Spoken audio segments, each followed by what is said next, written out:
Hi, this is Dr. Danielle Lidoff, and we're going to talk about some mobility tools and stretching today.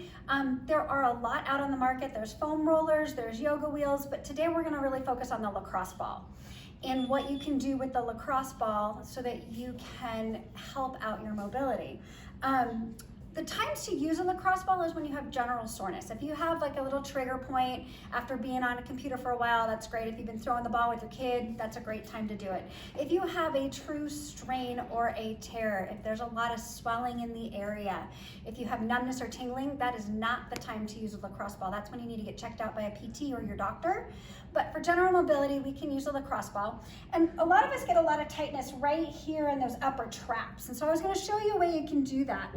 You can take the lacrosse ball and you want to put it on the ground. You can put it someplace fairly, firm. So usually on your bed is not a great place for it. And you find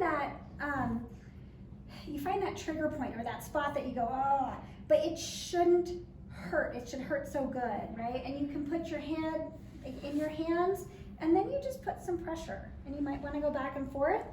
The fibers of the muscle are kind of in a diagonal.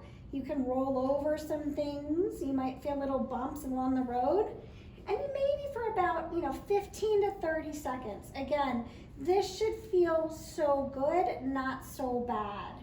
You can do a little stretching along the way to get that as well. You can go a little bit more pressure or a little bit less pressure.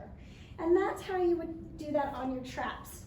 Most likely you would want to do both sides, and that's a really good way to get rid of trigger points in your traps.